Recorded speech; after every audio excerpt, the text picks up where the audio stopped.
of GMOs, higher efficiency in farming with the use of pesticide resistant herbicides tolerant GMO crops. There will be less use for herbicides, pesticides, and lower cost for labor and cultivation. The next is increase in harvest. GMO crops resistant to pests and diseases means increase in potential growth and harvest. And control in fertility. On controlling the purity and the hybrid seeds or GMO seeds ensure higher yield. Then, ano to? Next, ikaw. Wala na yung pagbasa. So next is potential risk of GMO. So even though GMO offers many benefits, some people believe they may also cause problem. For example, pesticide-resistant GMO crops can lead to the rise of superweeds that are harder to kill, affecting millions of our piece of farmland. So components of GMO points of artificial nature. Number one, since genetic engineering is still a young branch of science, there are inadequate studies on the effects of GMOs on human and environment. Number two, genetic engineering promotes mutation in organisms which the long-term effect is still unknown.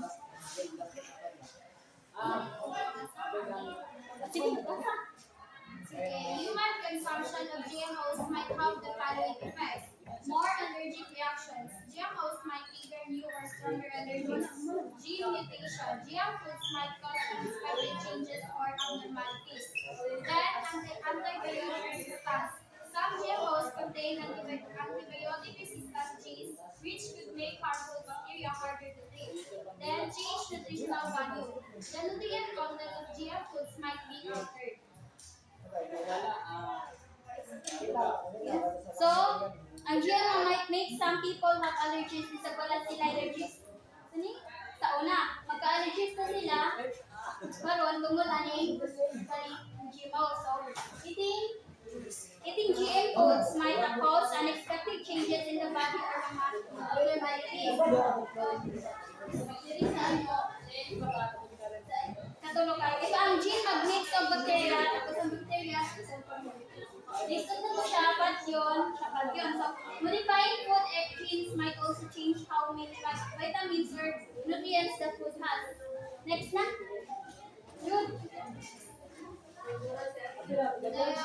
Potential risk, potential environment risk caused by GMOs of GMO. So, risk in gene flow. There is a potential risk of the modified gene to be transferred from the GMO crop to its wild relative or organism in the soil and human industry when ingested.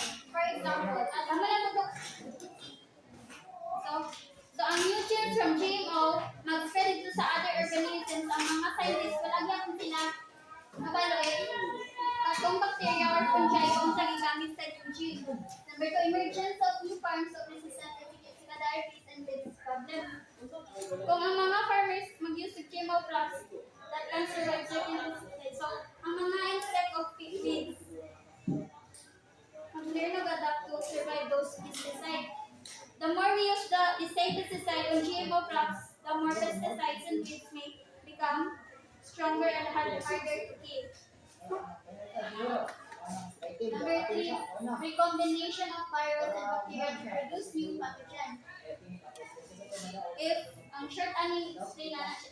GMO gene mag-mix of mga virus or bacteria, tapos ma-accidentally create of new germs, tapos mag-cause of new disease sa plants, animals, or mga humans.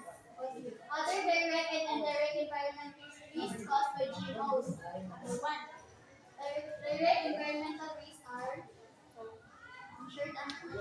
introduction of the GMOs to natural chemicals, destruction of the natural communities through competition or interference.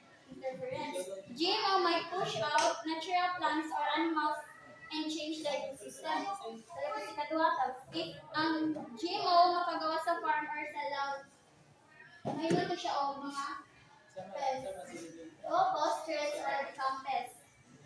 So, patulo may cause harmful effects to the ecosystem. So, GMO might disturb natural animal processes. So the persistence of GMO gene after its harvest which may cause negative impact to the consumer. So ang modified gene in GMOs might stay in the environment or in the organism which could affect people or animals who consume them. So sa nagawa kay direct environment sa alternation of agricultural practices like managing negative impacts of GMO to the environment such as pollution. O ang mga farmers need nila mag-change o paunsa ang mag-grow ang mga crops kay actors of weeds pag magkauban mas strong sila dayon i-resist nila ang mga GMO crops. We may have impacts to the biodiversity caused by the alteration in agricultural practices. So ang GMO ug ang mga new farming methods mag-reduce of numbers different species. May have varied environmental impacts due to GMO interaction and risk. If ang GMO mag-interact sa environment, so possible and different effects na wala rin sa plant. Potential human health risk caused by GMOs. So, people worry about GMO mainly because of their possible effects in human health. Some concepts of GMO are not naturally produced, so they might cause unknown side effects. So, they might affect the natural balance of good bacteria to the human digestive system. Some GMO would potentially produce toxin harmful to humans. GMOs may create new allergens that could trigger allergic reactions.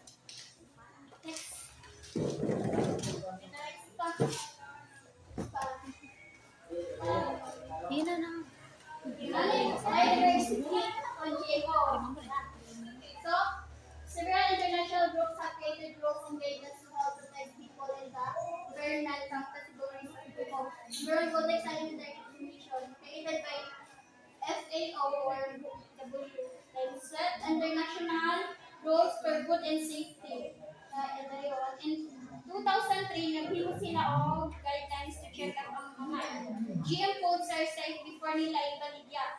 Then, ang mga guidelines, hindi na siya law, but countries are encouraged to follow them. In short, ang Codex helps countries make sure GM foods are safe to eat. May tahay na protocols on biosafety. Treaties since 2003 that control how living GMOs are sent between countries. Exporting GMOs must get permission from the country receiving them. In short, treaty make sure countries agree before GMOs are moved across borders. Next. The World Health Organization states that all the GM products sold internationally have passed distinctions for health and environmental reasons, often using the standard from Codex. GMOs in Philippines context. So, in the Philippines, face many issues and debates about GMOs since the 1990s. So, in 1990s, ang mga Pilipinos ang Philippines nagsugod og debate about GMOs.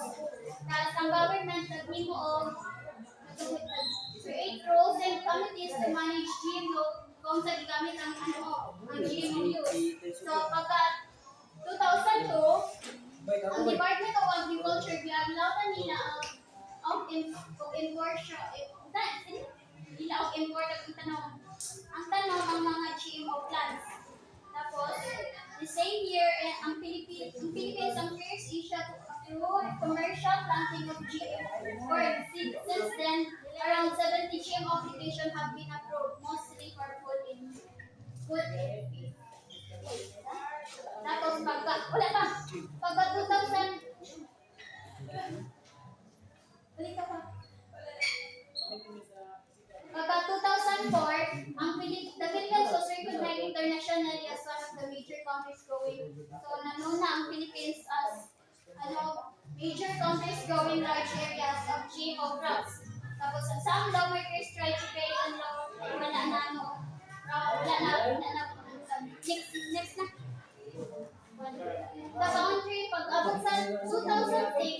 So, ang country nag-join sa Cartagena Protocols on Biosafety. Tapos, nag-create sila o nag-create the National Biosafety Framework Specific Safety Rules. Tapos, sa 2012, nag-attempt to pass a national law on gene auditing. The Philippines still has no biosafety kaya naala sila yung regulation. In 2015, the Supreme Court stopped the bill to stay on BT and cancel the law. Ipasta pang ano, sani pag-fail testing of BT eggplant, tapos i-cancel mga old regulations. Administrative Order number 8. Tapos temporary stop nila pag-report sa mga GMO crops. Tapos pagka 2017, 16, five major government departments create a new joint department circular with updated rules for research. These allow GMO activities to continue again under new regulations.